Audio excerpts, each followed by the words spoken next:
Olá, meu irmão, minha irmã. Segunda-feira, 23 de janeiro, segunda-feira da terceira semana do Tempo Comum. Sejamos muito bem-vindos aqui para a nossa homilia diária. Eu queria pedir para você hoje, se você puder, rezar uma Ave Maria na intenção do meu pai, o seu Mário Augusto Sartori, que hoje completa 62 anos de vida.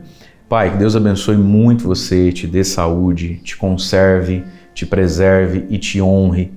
Te amo muito. Você sabe o quanto você é importante para mim e quero te honrar aqui em público e dizer o quanto você é especial para mim, o quanto você faz parte de mim. E você que me acompanha em casa, às vezes aí, todos os dias, de alguma forma você recebe um pouco o meu pai junto com você.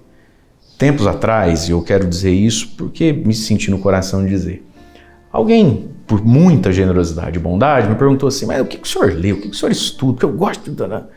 E aí eu falei brincando, mas é verdade. Eu falei assim, olha, eu estudei o que todo mundo estuda, sei o que todo mundo sabe. Eu falei, mas eu tenho alguém que, enfim, que me moldou muito, que é o meu pai. Então, você que me escuta todos os dias, de algum modo você escuta muito do que eu recebi de um homem simples, porém fiel, sábio e alegre. Eu amo muito você, pai. Obrigado por tudo.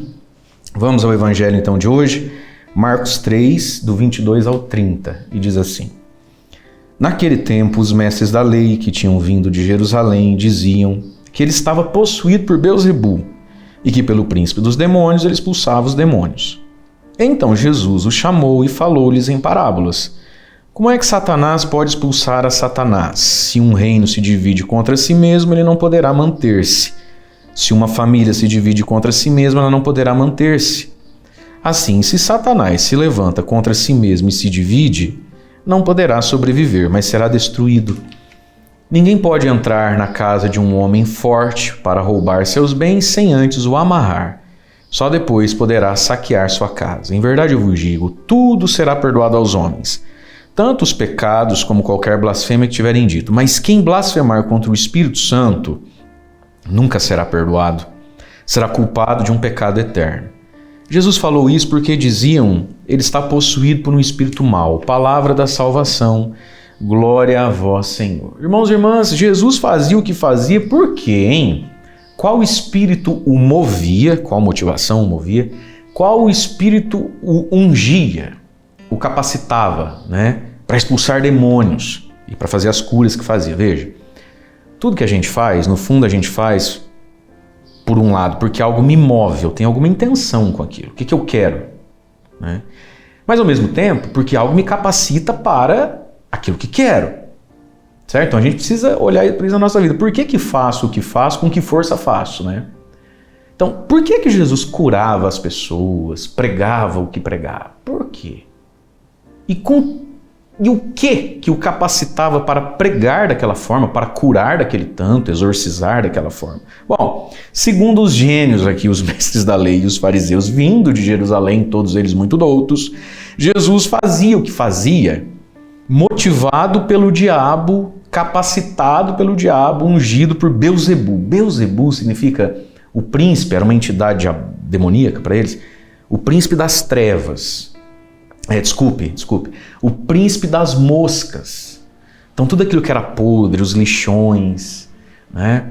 Coisas muito fedidas. Às vezes a gente visita uma outra casa e fazer uma bênção em um doente. Talvez você já viu isso. Parece que tem um espírito de miséria ali.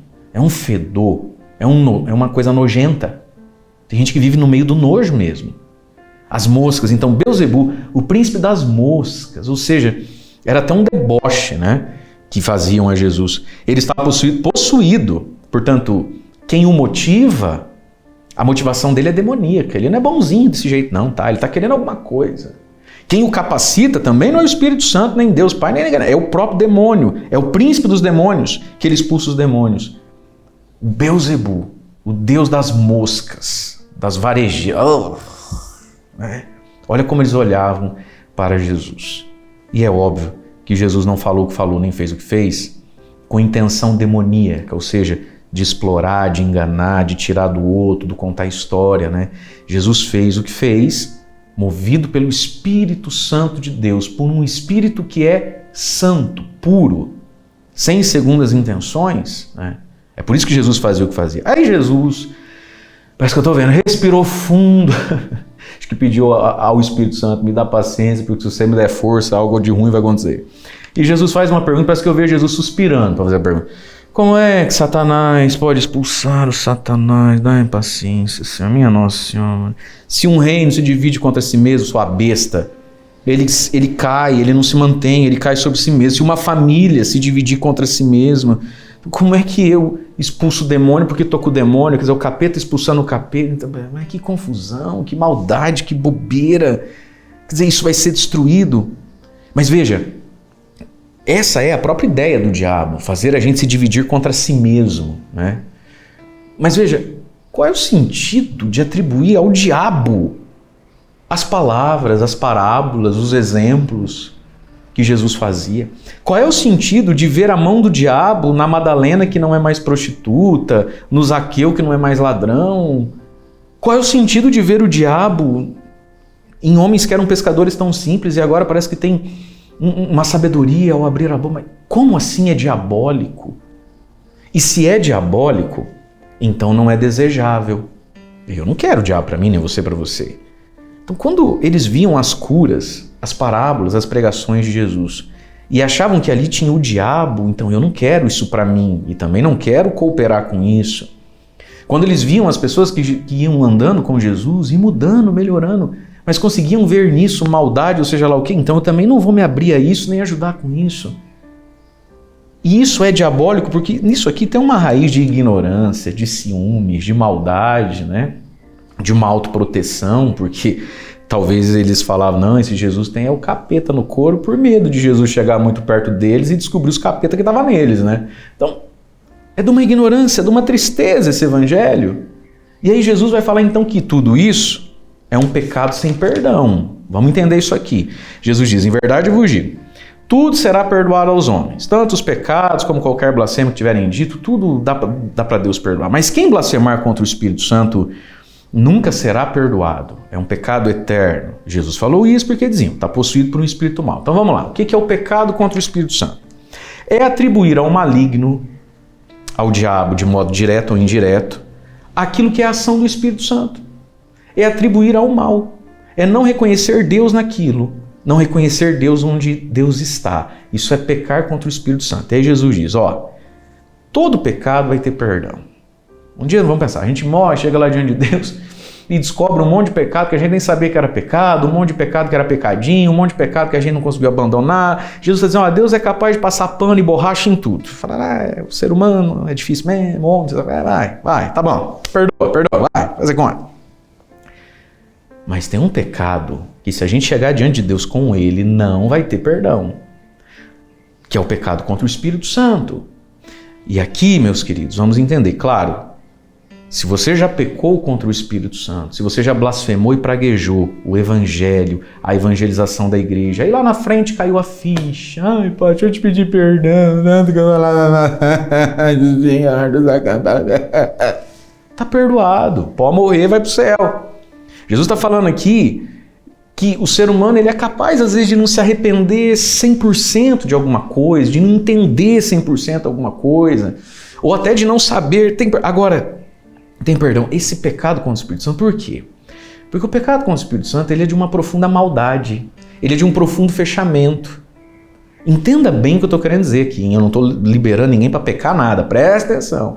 Mas talvez alguém não consiga mesmo entender o pecado que é, sabe, de vez em quando, uns pecadinhos carnal. Você conhece gente assim, parece que a pessoa no fundo não entende, né? Mas às vezes ela não é uma pessoa fechada a Deus, ela só é miserável e fraca mesmo em algum âmbito da vida dela, ou deficitária de alguma sabedoria. Mas talvez você conheça gente que diante do bem, diante da verdade, é óbvio que é Deus que fez, é óbvio que isso aqui é santo e puro, é óbvio que isso aqui é bom. A pessoa ela desdenha, ela condena, ela pragueja essas pessoas difíceis demais, irremediáveis demais, né? Algumas, tantas dessas são pessoas que às vezes no dia a dia da vida não tem boca para nada, tanto fez se a água sobe, se a água desce. Quando o assunto é Jesus, parece que a pessoa ganha uma força, tudo ela sabe, tudo ela pragueja, tudo ela condena. Olha o que Jesus está dizendo, isso é pecar contra o Espírito Santo. Olhar para as obras santas de Deus acontecendo na terra, através da evangelização, e ficar atribuindo isso, maldade, ao diabo. Não, faz isso por dinheiro, faz isso porque é sem vergonha, faz isso porque quer se aparecer. Se você não sabe, não peque contra o Espírito Santo. Esse é o pecado sem perdão. Por isso hoje, queridos, peçamos a graça a Deus de saber reconhecer onde é que Jesus está, o que é que tem Jesus. Às vezes, onde ele está e o que ele faz, contraria um pouco a minha natureza. Contraria um pouco o meu jeitão. Né? Cada um prefere verde, outro prefere amarelo, enfim. Mas, às vezes a gente aprende a amar uma árvore por causa do fruto. Às vezes a gente aprende a admirar e querer bem uma árvore por causa do fruto. Hoje é dia também da gente rever, então, os nossos preconceitos, manias e desdém com quem deu o fruto que você não deu, com quem tem o fruto que você não tem, com quem tem o fruto que eu não tenho e não dou. Se o fruto é bom, bendita seja a árvore. Você não concorda? É o que Jesus está dizendo aqui. E pode ser que seja aqui que a gente encontre e tropece no pecado do qual nunca vamos ser perdoados. Deus abençoe você. Em nome do Pai, do Filho e do Espírito Santo. Amém.